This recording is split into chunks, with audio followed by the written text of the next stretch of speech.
Hello friends, आपका स्वागत है मेरे इस चैनल पे साइन विद निखिल में। तो जैसा कि आपको पता है कि देश में कोरोना के केसेस बढ़ रहे हैं और कोविड की थर्ड वेव जो आ चुकी है। आशा करता हूँ कि आप सब घर पे रह के अच्छे से पढ़ाई करेंगे और सुरक्षित रहेंगे। ठीक है, तो आज हम देखेंगे वॉरेन हेस्टिंग के बारे में, जिनका कार्यकाल 1772 से 1775 ईस्वी तक रहा था। और आपको मैं बता दूं कि इन यह भारत के प्रथम गवर्नर जनरल भी थे। ठीक है, तो सबसे पहले हम वॉरेन हेस्टिंग का परिचय देखेंगे। उसके बाद उन्होंने क्या क्या भारत में एक गवर्नर जनरल के तौर पर क्या क्या सुधार किए, जो उनके मुख्य सुधार थे, उनके बारे में हम देखेंगे। ठीक है, तो सबसे पहले परिचय देख लेते हैं। वॉरेन हेस्टिंग का जन्म 1732 ईस्वी में हुआ था और फिर ईस्ट इंडिया कंपनी की सेवा में वो भर्ती हो गए। फिर उसके बाद वे एक क्लर्क के रूप में 1750 में काम किए। फिर काशिम बाजार का रेजिडेंट कलकत्ता परिषद का सदस्य वो बने। 1761 से 1764 तक उन्हें कार्यकाल रहा कलकत्ता परिषद के सदस्य के रूप में। फिर मद्रास परिषद का सदस्य वो रहे 1769 से 72 तक। फिर बंगाल का वह गवर्नर बने 1772 से 1774 तक वे रहे। और भारत का प्रथम गवर्नर जनरल वे बने 1774 से 1785 और उनकी लास्ट मृत्यु होगी 1881 की मृत्यु होगी। मैंने ये एक शॉर्ट में मैंने आपको एक ब्रीफ उनके बारे में दे दिया कि कैसे वो स्टेप बाय स्टेप आगे बढ़े। ठीक है, वॉरेन हेस्टिंग की बंगाल के गवर्नर के रूप में नियुक्ति हुई थी और वेस्ट इंडिया कंपनी के इतिहास में एक नया अध्याय जोड़ते हैं। उसने वास्तविकता को पहचानने का प्रयत्न किया और मुगल प्रभुत्व को मुखौटा तोड़ डाला तथा बंगाल पर विजय के अधिकार से शासन करने का प्रयत्न किया। ठीक है, अब कुछ बातें जो उनको सुधार करने के लिए थी, और वे जब गवर्नर जनरल बन के भारत पे आए थे, तब उनका कुछ कुछ ऐसे चीज़ें थे जिनके उन पे उनको ध्यान देना था। पहला था, एक तो बंगाल में एक काम चलाऊ प्रशासन की व्यवस्था करनी थी उनको पहला। फिर कंपनी को जो एक व्यापारिक इकाई थी जो भारतीय रीति रिवाजों से अनभिज्ञ थी, उसे एक प्रशासनिक इकाई बनाना था। फिर तीसरा, सर्वोपरि उसे कंपनी की आर्थिक कठिनाइयों को सुलझाना तथा उसके व्यापार को बढ़ाना था। मतलब ये तीन मुख्य चीज़ें थे जो वे अधिक इस पे ध्यान देते। अब उनके एक एक करके हम सुधार देखेंगे। ठीक है, तो वॉरेन हेस्टिंग का मैंने यहाँ पे 4 सुधार को आपको दर्शाया है जो कि मुझे मोस्ट इम्पॉर्टेंट लगे। ठीक है, पहला था प्रशासनिक सुधार, फिर एक भूमि कर सुधार, तीसरा न्यायिक सुधार और चौथा वाणिज्य संबंधी सुधार। तो इन चारों सुधारों को हम डिटेल में देखते हैं। पहला, प्रशासनिक सुधार।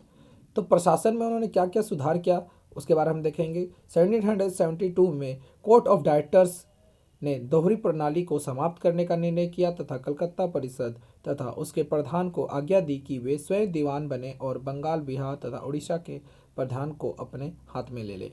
तो उन्होंने सबसे पहले कोर्ट ऑफ डायरेक्टर जो दोहरी प्रणाली थी उसको समाप्त कर दिया और बोला कि कलकत्ता परिषद के जो भी प्रधान हैं वे कलकत्ता, बंगाल और बिहार, उड़ीसा की दीवानी को अपने हाथ में ले ले।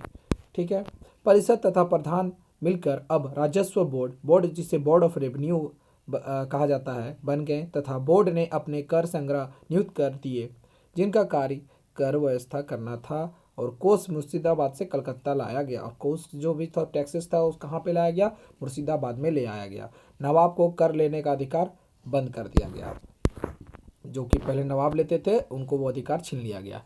नवाब की अपनी स्वायत्तता थी, परंतु उसके निजी गृह प्रबंधन का पुनर्गठन किया गया और मीर जाफर की जो विधवा मुन्नी बेगम थी, उसका जो अल्पवयस्क नवाब मुबारिकुद्दौला की संरक्षण नियुक्त किया गया और उसको भत्ते के रूप में 32 लाख से घटाकर, जो कि पहले 32 लाख दिया था उसे घटाकर 16 लाख कर दिया गया, मतलब हाफ कर दिया गया, उसका हाफ से भी कम।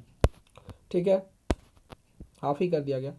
1765 से दिया जाने वाला 65 लाख वार्षिक रुपया बंद कर दिया गया, जो कि वार्षिक कर जो दिया जाता था नवाब को वो 26 लाख उसको बंद कर दिया गया। और सम्राट को दिए हुए इलाहाबाद तथा कारा के ज़िले पुनः ले लिए गए और जो इलाहाबाद और कारा के जो ज़िले नवाब को दिए गए थे उसे वापस ले लिए गए।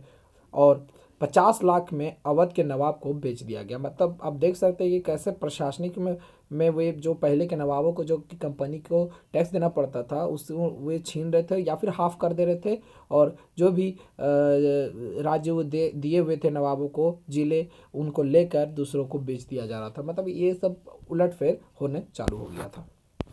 अब दूसरा देखेंगे भूमि कर सुधार। अब भूमि के कर में क्या क्या सुधार किए वाराणसी ने, अब देखते हैं। 18वीं शताब्दी के आरंभिक वर्षों में अकबर तथा अन्य मुगल सम्राटों की स्थापित हुई कर व्यवस्था छिन्न भिन्न हो चुकी थी। मतलब जो आप 18वीं सदी से जो कर व्यवस्था चली आ रही थी, अब वो पूरा इधर उधर छिन्न भिन्न हो चुका था, मतलब अव्यवस्थित हो गया था, है ना सर। और वाराणसी का विश्वास था कि समस्त भूमि शासन की है। मतलब अब उनको विश्वास था कि पूरा जितना भी भारत में भूमि है वो सब शासन के लिए है, किसी को पर्सनल नहीं देंगे।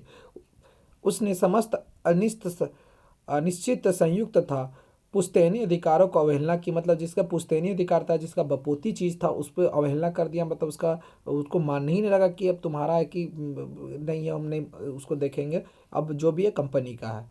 जमींदारों को केवल कर संग्रहता ही माना, जिन्हें कृषकों से कर संग्रह करने के लिए केवल अपनी आढ़त का ही अधिकार था। मतलब अब जो जमींदार थे, जिनका जमीन था मेन, जो जिनके जमीन के मालिक थे, उनको सिर्फ कर ही लेने का अब छूट दिया गया, बाकी और कोई भी छूट नहीं दे दिया गया। संतोषजनक राजस्व व्यवस्था स्थापित करने के लिए उसने सुप्रसिद्ध प्रशिक्षण तथा अशुद्धि, जिसे हम ट्रायल एंड एरर का नियम कहते हैं, अपनाया। अब वाराणसी ने किसका नियम अपनाया, तो ट्रायल एंड एरर का मेथड अपनाया। तो ये पूछ सकता है कि किस गवर्नर जनरल ने ट्रायल एंड एरर की नियम को अपनाया था। कोई भी एग्जाम पूछ देगा तो आपको आंसर दे देना है वारन हेस्टिंग। अब भूमि कर व्यवस्था में हम देखते हैं कि उन्होंने क्या व्यवस्था की थी। तो 1772 ईस्वी में वाराणसी ने कर संग्रह के अधिकार ऊंची बोली वाले को 5 वर्ष के लिए नीलाम कर दिया। मतलब पंचवर्षीय योजना टाइप से बना दिए थे कि जो भी ऊंची बोली लगाएगा, जो भी जमींदार ऊंची बोली लगाएगा, उसको ही हम कर संग्रह मतलब कर टैक्स लेने का अधिकार देंगे। इस तर्क पर कि जमींदार भूमि का स्वामी नहीं है। अब जमींदार भूमि का स्वामी नहीं रहेगा और उसे नीलामी में कोई श्रेष्ठता नहीं दी गई, अपितु उसके मार्ग में बाधा डाली गई। ठीक है, तो कह दिया गया कि आप जमीन का तो टैक्स ले सकते हैं, पर आप जमीन का मालिक नहीं रहेंगे। ठीक है। अब 1773 में कर संग्रह की व्यवस्था में कुछ परिवर्तन किए गए। भ्रष्ट तथा निजी व्यापार में लगे कलेक्टरों को हटा दिया गया। मतलब जो भी भ्रष्ट कलेक्टर थे उनको डायरेक्ट हटा गया, जो कर चोरी कर रहे थे उनको हटा दिया गया, और उनके स्थान पर जिलों में भारतीय दीवान नियुक्त किए गए। अब उनके स्थान पर किसको नियुक्त किया गया, जो जिले के भारतीय दीवान नियुक्त कर दिए गए। ठीक है। उनका कार्य निरीक्षण करने के लिए 6 प्रांत परिषदें नियुक्त की। अब उनको जो काम करने के लिए, निरीक्षण जो चेकिंग करने के लिए 6 प्रांतीय परिषदों का नियुक्त किया गया, और ये सब कलकत्ता में स्थित राजस्व समिति, जिसे हम कमेटी ऑफ रेवेन्यू के अधीन होती थी। और ये जितने भी कर को संग्रह किया जाता था वो आपका कलकत्ता के कमेटी ऑफ रेवेन्यू में जाता था। मतलब कलकत्ता में सारा चीज़ केंद्रीकृत किया जा रहा था। ठीक है। अब दूसरा 1700, अब वो उसको मैं एक तरीका से कह देता हूँ कि वो एक संतोषजनक नहीं थी, क्योंकि ज़मींदार तो बोली लगा रहे थे, बट उन्हें एक तरह से डर था कि उनका ज़मीन भी छीन रहा है। अब देखते हैं इसका क्या और एक सुधार था भूमि में। 1776 में पंचवर्षीय ठेके की समाप्ति कर पर पुनः एक वर्षीय प्रणाली अपनाई गई और एक संग्रह के अधिकार नीलाम कर दिए गए, परंतु इस बार जमींदारों को अपेक्षाकृत अधिक अच्छा समझा गया, और 1781 में पुनः इस व्यवस्था में सुधार किया गया तथा प्रांतीय परिषदें समाप्त कर दी गई और जिलों में पुनः कलेक्टर नियुक्त किए गए, लेकिन उन्हें कर निश्चित करने का अधिकार नहीं दिया गया। मतलब जो भी उनका जो भी सुधार लाया गया वो कारगर नहीं हुआ और काम नहीं कर पाया, और फिर से वो ओल्ड सिस्टम पे आ गया और फिर से उन्हें कलेक्टरों की नियुक्ति कर दी। मगर अब कलेक्टरों को कर निश्चित करने का अधिकार नहीं था, और ये इसका अधिकार गवर्नर जनरल को था। अब तीसरा सुधार, न्यायिक सुधार। अब न्याय में क्या सुधार किया गया देखेंगे। जो कि मुगल के काल से जो न्यायिक सुधार हो रहे थे वे थे दीवानी और फौजदारी न्यायालय होती थी वहाँ पे मुगल के समय से ही। अब क्या कर दिए कि जो कि वारन हेस्टिंग थे वो छोटे छोटे प्रांत जिलों में दीवानी और फौजदारी अदालतों को अलग अलग करके स्थापित कर दिया गया। पहले बहुत ही ज़्यादा लूट खसूट होते थे, मतलब छोटे छोटे अपराधों में भारी जुर्माना लगा दिया जाता था। हत्या के आरोपी को भी छूट दे दी जाती थी, मतलब जमानत दे दी जाती थी पैसे लेकर। उस तो ये मतलब पूरा तरीका से भ्रष्ट हो चुका था न्याय व्यवस्था। तो सबसे बड़ा वाराणसी का सुधार न्याय व्यवस्था में ही था, मतलब माना जाता है। वाराणसी ने मुगलों की तरह न्याय प्रणाली अपनाई, ठीक है। 1772 में प्रत्येक जिलों में एक दीवानी तथा एक फौजदारी न्यायालय स्थापित कर दिया गया। मैंने जैसा कहा आपको, 1772 में एक दीवानी और एक फौजदारी न्यायालय का स्थापना किया गया। अब देख लेते हैं अलग अलग जो दोनों न्यायालय थे दीवानी और फौजदारी के बारे में। तो दीवानी में क्या था देखते हैं। इसमें कलेक्टरों के अधीन होता था, इसमें कलेक्टरों के ये अधीन होता था, है ना। वे सभी प्रकार के मामले सुनते थे। हिंदुओं पर हिंदू विधि और मुसलमानों पर मुसलमान विधि लगाई जाती थी। और 500 रुपये, जो कि 500 रुपये तक के मामले यहाँ पर सुने जाते थे, ठीक है। उससे ऊपर सदर दीवानी अदालत, मतलब दीवानी के भी ऊपर कौन आता था, सदर दीवानी अदालत, ठीक है। अपील हो सकती थी, मतलब वहाँ आप संतुष्ट नहीं है तो सदर दीवानी में आप अपील करिए, ठीक है। जिसके अध्यक्ष सर्वोच्च परिषद के प्रधान तथा 2 अन्य सदस्य होते थे, ठीक है। अब फौजदारी के बारे में देखते हैं। जिला फौजदारी अदालत एक भारतीय अधिकारी के अधीन होती थी, जिसके सहायता के लिए मुफ्ती और एक काजी होते थे। मुफ्ती और काजी उसकी सहायता के लिए होते थे। और कलेक्टर यह देखना होता था, उसको कलेक्टर को यह देखना होता था कि साक्षी ठीक है या नहीं है, और फिर उसे ठीक से विचार किया गया है कि नहीं, ठीक है। यहाँ मुस्लिम कानून लागू होता था। फौजदारी में कौन सा कानून होता था, मुस्लिम कानून। मृत्युदंड तथा संपत्ति की जब्ती के लिए सदर निजामत अदालत को प्रमाणित करना आवश्यक था। जिला निजामत अदालत से अपील सदर निजामत अदालत में होती थी। अब मतलब जिला में आप अगर सदर निजामत अदालत से आपको कंफर्मेशन कराना पड़ता था, उसके बाद जिला निजामत अदालत से अपील सदर निजामत अदालत में होती थी। मतलब आप अगर जिला निजामत से आप संतुष्ट नहीं है तो आप किस में अपील करेंगे, सदर निजामत अदालत में आप अपील करेंगे। जिसका अध्यक्ष उप ना उप नाजिम होता था। एक मुख्य काजी, एक मुख्य मुफ्ती और 3 मौलवी भी उसकी सहायता करते थे। तो एक मुख्य काजी होता था और एक मुफ्ती और 3 मौलवी उसकी सहायता के लिए होते थे, ठीक है। रेगुलेटिंग एक्ट द्वारा 1773 में एक सुप्रीम कोर्ट की स्थापना की गई। ये भी आई है क्योंकि बहुत सारे एग्जाम में पूछ दिया जाता है कि कौन से एक्ट में सुप्रीम कोर्ट की स्थापना की, तो 1773 के रेगुलेटिंग एक्ट में, ठीक है। और कलकत्ता में इसकी स्थापना हुई थी, जिसके अधिकार क्षेत्र में कलकत्ता में रहने वाले सभी भारतीय तथा अंग्रेज थे। यहाँ पर अंग्रेजी कानून लागू होता था, और यहाँ पे सदर निजामत तथा सदर दीवानी अदालत तो हिंदू तथा मुस्लिम कानून लागू होता था, मतलब दोनों कानून यहाँ पे लागू होते थे। चौथा और आखिरी सुधार, वाणिज्य संबंधी सुधार। अब वाणिज्य संबंधी मतलब आपका व्यापार में क्या क्या वारेन हेस्टिंग ने सुधार किया। तो वारेन हेस्टिंग ने आंतरिक व्यापार के क्षेत्र में भी रुकावटें दूर करने का प्रयत्न किया।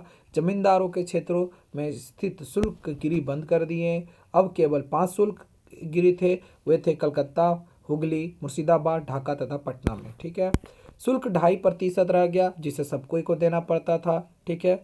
कंपनी उसे कंपनी के अधिकारियों द्वारा छूट देने का पत्र बंद कर दिया गया, विशेषकर उनके अपने निजी व्यापार के लिए। इसी प्रकार कंपनी के गुमसदों द्वारा जुलाहों का शोषण भी बंद कर दिया गया। तिब्बत तथा भूटान से व्यापार बढ़ाने का प्रयत्न किया गया, मतलब आपका तिब्बत और जो भूटान था उससे व्यापार कर आगे बढ़ाने का भी प्रयत्न किया गया, ठीक है। तो वाणिज्य के मामले में यही सुधार हुए थे, और हम समझ सकते हैं कि आपका जो भी सुधार वारेन हेस्टिंग के वो भारतीयों के लिए उतना हितकर नहीं था, ठीक है। तो आशा करता हूँ कि आपको ये पूरा वीडियो अच्छे से समझ में आया होगा, और वारेन हेस्टिंग के जितने भी सुधार हुए थे, चारों सुधारों को मैंने आपको पॉइंट बाय पॉइंट करके समझा दिया है। और अगर आपको मेरा इस वीडियो समझ आ रहे हैं तो प्लीज़ आप मेरे चैनल को शेयर करिए और सब्सक्राइब जरूर करिएगा, और अपने दोस्तों के साथ ज़रूर इसे शेयर करिएगा, ठीक है। So thank you.